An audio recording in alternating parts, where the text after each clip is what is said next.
My dear students, partnership का topic चल रहा है 12th क्लास में हमारा, और ये मेरा 7th लेक्चर है। इसके पहले 6 लेक्चर मैं आपको दे चुका हूँ, उनको बहुत अच्छे से देखिएगा, बार बार देखिए ताकि आपको कुछ नोट डाउन करने की ज़रूरत ना पड़े।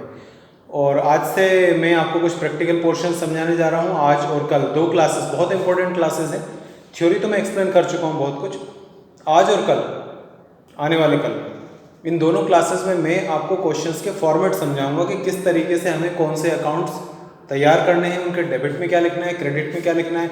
और आप सब 12th के स्टूडेंट्स हैं, तो 11th से जो भी स्टूडेंट निकला हुआ है अकाउंट्स का, उसे पता है कि अगर आपको अकाउंट्स के फॉर्मेट्स नहीं पता है, डेबिट क्रेडिट में क्या चीज़ें पुट करनी ये नहीं पता है, तो आप उस चैप्टर का प्रैक्टिकल क्वेश्चन सॉल्व नहीं कर सकते हो। प्रैक्टिकल तो आएगा ही, थ्योरी के और में प्रैक्टिकल आएगा, कभी कभी दोनों ही प्रैक्टिकल्स आ जाते हैं। तो आपको प्रैक्टिकल सीखना ही पड़ेगा और कोई ऑप्शन नहीं है आपके पास में। तो आज से हम लोग प्रैक्टिकल चालू कर रहे हैं कि हमें क्या क्या करना पड़ेगा। तो पहली बात मैं आपको बता दूं, आप जब भी बेसिक पार्टनरशिप का क्वेश्चन करें तो पहली बात क्वेश्चन में ये देखिए कि पूंजी कौन सी दी हुई। मैंने आपको 2 प्रकार की पूंजी बताई थी, पहली फिक्स्ड कैपिटल, दूसरी फ्लक्चुएटिंग स्थायी पूंजी और परिवर्तनशील पूंजी बताई थी कल मैंने आपको हिंदी मीडियम में। लास्ट लेक्चर अगर आपने ठीक से देखा हो तो उनमें क्या क्या अंतर है वो भी सब बता दिया था मैंने आपको। तो खाते बनाने से पहले आपको क्वेश्चन को पढ़कर ये देखना पड़ेगा कि पूंजी स्थायी प्रकृति की दी है या पूंजी परिवर्तनशील प्रकृति की दी है। और उसमें वो आपको बिल्कुल परेशान नहीं करता है बुक वाला या क्वेश्चन वाला, आपको साफ सुथरा बता दिया जाता है कि कौन सी प्रकृति की पूंजी है, तभी आप अपनी गाड़ी को आगे बढ़ाइए। अब आपको पता पड़ गया कि हमारी जो पूंजी है इस प्रश्न में, दिए गए प्रश्न में, वो स्थायी प्रकृति की है, तो कौन कौन से खाते हम बनाएं, कैसे तैयार करें। और अगर हमारी पूंजी परिवर्तनशील प्रकृति की है तो हमें कौन कौन से खाते बनाना है ये भी हमें यहाँ पर समझना है। तो सारे के सारे खातों का फॉर्मेट आप एक दिन में नहीं समझ सकते, ना आप समझ सकते, ना मैं अगर स्टूडेंट होता तो मैं भी नहीं समझ सकता।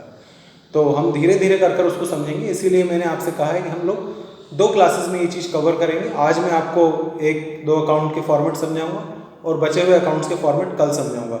परसों से हम कुछ और बातें डिस्कस करेंगे, लेकिन ये 2 क्लासेस, 2 लेक्चर्स आप बिल्कुल भी मिस ना करें। इनको बार बार देखें, इनको कॉपी पर ड्रॉ भी कर देखिएगा ताकि आपको समझ में आ जाए क्या चीज़ हमें डेबिट में डालनी, क्या चीज़ हमें क्रेडिट में डालनी। तभी आप क्वेश्चन, अगर फॉर्मेट समझ में आ गया तो 90% क्वेश्चन तो आपसे वैसे ही सॉल्व हो जाएगा, बचेगा 10%। टेंशन नहीं लीजिए, करते रहेंगे हम लोग, देखते हैं।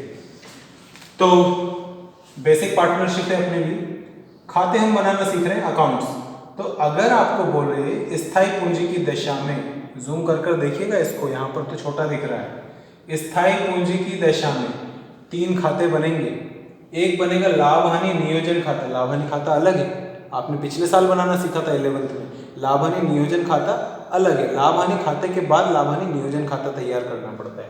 तो अगर हमारी पूंजी स्थायी है तो एक लाभ हानि नियोजन खाता बनेगा, साझेदारों का चालू खाता बनेगा, साझेदारों का पूंजी खाता बनेगा। चालू खाते को इंग्लिश में बोलेंगे करंट अकाउंट, और पूंजी खाते, पूंजी तो आपको पता ही, कैपिटल अकाउंट। और लाभ हानि नियोजन, नियोजन को बोलते हैं appro, APPRO, appropriation, PREATION, appropriation account. Because आप, क्योंकि आप हिंदी मीडियम से बिलोंग करते हैं तो आपको क्वेश्चन को हिंदी में पढ़ना पड़ता है, लेकिन आपको सॉल्व इंग्लिश में ही करना पड़ता है। तो आपको सभी चीज़ों की हिंदी भी पता होनी चाहिए और इंग्लिश भी पता होनी चाहिए। थ्योरी जरूर आप हिंदी में ही लिखेंगे, लेकिन प्रैक्टिकल क्वेश्चन हमें इंग्लिश में ही सॉल्व करना पड़ता है।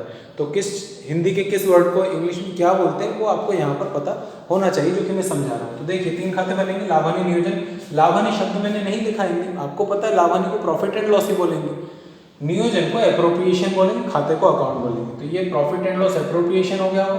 साझेदार मतलब पार्टनर्स, चालू को बोलते हैं करंट, खाते को बोलते हैं अकाउंट, मतलब पार्टनर्स का करंट अकाउंट बनेगा। और तीसरा है साझेदारों का पूंजी खाता, मतलब पार्टनर्स का कैपिटल अकाउंट। ये 3 खाते बनेंगे अगर बोले कि पूंजी क्या है हमारी, स्थायी। और अगर अपने से क्वेश्चन बोलता है कि परिवर्तनशील पूंजी की दशा में बनाइए, तो परिवर्तनशील पूंजी की दशा में लाभ हानि नियोजन खाता तो बनेगा वैसे ही जैसे बनता था, लेकिन चालू खाता नहीं बनता है, साझेदारों का पूंजी खाता तैयार किया जाता है। इतनी बात आपको दिमाग में रखनी। अगला जो इंपॉर्टेंट पॉइंट है, बड़ा इंपॉर्टेंट पॉइंट है, वो ये है कि कभी कभी आप क्वेश्चन पढ़ोगे तो आपको क्वेश्चन ऊपर नीचे बीच में कहीं भी नहीं बताएगा कि भैया पूंजी स्थायी माने या पूंजी परिवर्तनशील माने। आप जब बता ही नहीं रहा है कि कौन सी प्रकृति से क्वेश्चन हल करना है, तो ज़्यादा बेहतर ये है वो प्रकृति हम अपनाएं जिसमें हमें कम वर्किंग करनी पड़ती हो। तो यहाँ 3 खाते बनाने हैं या 2 खाते बनाने, समझदार बच्चे को क्या करना चाहिए? अगर पूंजी की प्रकृति नहीं दी हो तो परिवर्तनशील पूंजी मानकर ही प्रश्न को हल करें। मतलब एक लाभ हानि नियोजन खाता बनाएं और दूसरा साझेदारों का पूंजी खाता बनाइएगा। अब अगला ये, इस वाली दशा में भी लाभ हानि नियोजन खाता बनाना है और इस दशा में भी लाभ हानि नियोजन खाता बनाना है। लाभ हानि नियोजन को इंग्लिश में बोलते हैं profit and loss appropriation account. तो जब दोनों ही विधियों में एक खाता हमें कॉमनली सीखना ही है, तो आज की क्लास में मैं आपको लाभ हानि नियोजन खाते का फॉर्मेट समझा रहा हूँ। इस फॉर्मेट को बहुत अच्छे से देखना है, डेबिट में क्या आ रहा है, क्रेडिट में क्या आ रहा है, बहुत कुछ 11th का कॉन्सेप्ट है, अपने को पता होना चाहिए, फाइनल अकाउंट जिन्होंने भी सीखे होंगे। अब देखते हैं आगे क्या है। तो जो भी खाता हम बनाते हैं, ये नई बात नहीं है आपके लिए, जो भी खाता हम बनाते हैं ऊपर हमें उसका नाम लिखना है। तो मैं आज आपको लाभ हानि नियोजन खाता बनाना सिखा रहा हूँ, तो ऊपर लिखेंगे profit and loss appropriation account. कोशिश ये कीजिएगा कि एग्जाम्स में शॉर्ट फॉर्म्स यूज ना करें, PL ना लिखें, प्रॉफिट एंड लॉस लिखिए आप लोग, तो ज़्यादा बेहतर है। Profit and loss appropriation account, हाँ अकाउंट को शॉर्ट फॉर्म में लिख सकते हैं। ये हमारा डेबिट साइड होता है, पढ़ने वाले सभी बच्चों को पता है, जिनको नहीं पता है बताया था। ये हमारा क्रेडिट साइड होता है, डेबिट क्रेडिट साइड से पर्टिकुलर अमाउंट ये कॉलम बनेंगे। आपको यहाँ डेट वेट का कॉलम बनाने की जरूरत नहीं, LF का कॉलम, JF का कॉलम भी बनाने की जरूरत नहीं होती।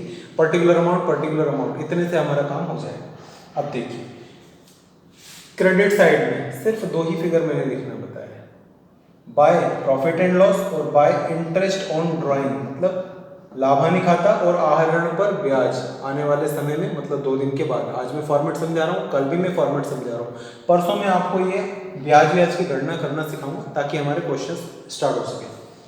तो सब क्रेडिट में बस 2 ही बात है, कोई तीसरी बात कुछ भी मिले, कितना ही कंफ्यूज करे, आपको क्रेडिट में सिर्फ 2 ही फिगर्स पुट करने हैं इसके, और कोई फिगर पुट नहीं होता है। तो बाय P&L कर लिखिए और बाय इंटरेस्ट ऑन ड्राइंग। तो करना क्या है भैया, इंटरेस्ट ऑन ड्राइंग में तो ऑब्वियसली इंटरेस्ट ही लिखोगे जो हम कैलकुलेट करना सीख जाएंगे। बाय P&L में क्या लिखना है अपने को, गिवन प्रॉफिट, दिया गया लाभ आपको यहाँ पर लिखना है, लाभ दिया हो तो लिखना।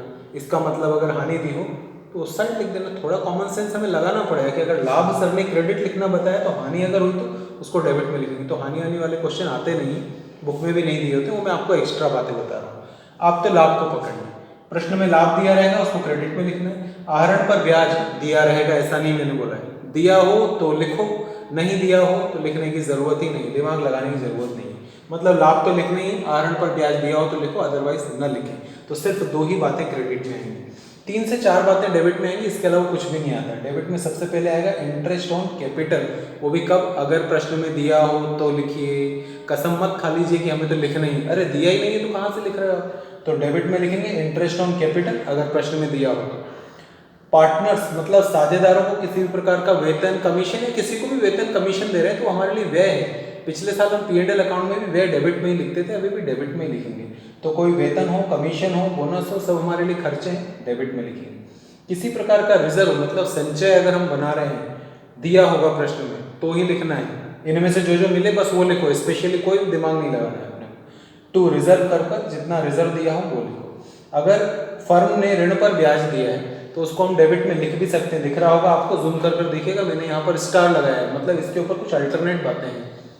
कुछ बुक ऑथर्स इसको डेबिट में लिखते भी हैं, कुछ बुक ऑथर्स इसको डेबिट में नहीं लिखकर डायरेक्ट भी एडजस्ट कर देते हैं। तो आपके पास दोनों अल्टरनेट है, आप फ्री हैं। यहाँ पर मैं बोलूँगा कि स्कूल के टीचर को नाराज ना करें, वो जैसा बोले, अगर वो बोलेंगे हाँ डेबिट में लिख दो तो लिख देना, वो बोले नहीं डेबिट में मत लिखो माइनस कर दो तो माइनस कर देना सीधे, आंसर पर कोई फर्क नहीं पड़ेगा।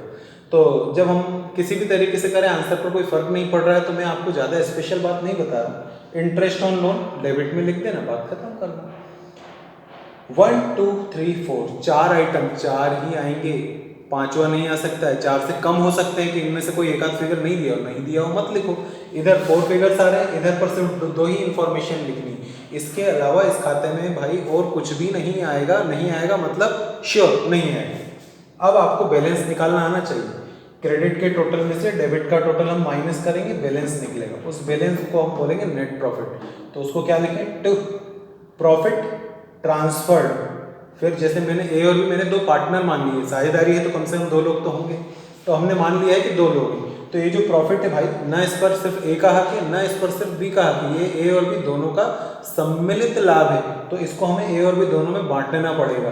तो क्वेश्चन बताएगा कि कैसे बांटना है, नहीं बताया तो बराबर बराबर बांट देना। जैसे 10,000 का लाभ निकला है और 2 साझेदार है तो 5,000 ए के सामने लिख देंगे, 5,000 बी के सामने लिख देंगे। बात आगे है, यहाँ मैंने लिखा है profit transfer to A's current account, फिर ये स्लैश मतलब या capital account, B's current account या कैपिटल अकाउंट, मतलब या तो तुम लिखोगे एज करंट अकाउंट या लिखोगे यहाँ पर एज कैपिटल अकाउंट, फिर उसके लाभ का भाग, बीज करंट अकाउंट या बीज कैपिटल अकाउंट, फिर उसके लाभ का भाग। तो क्वेश्चन ये है कि कब मैं यहाँ पर करंट शब्द लिखूँ और कब मैं यहाँ पर कैपिटल शब्द लिखूँ, उसके लिए सब कुछ निर्भर करता है पूंजी।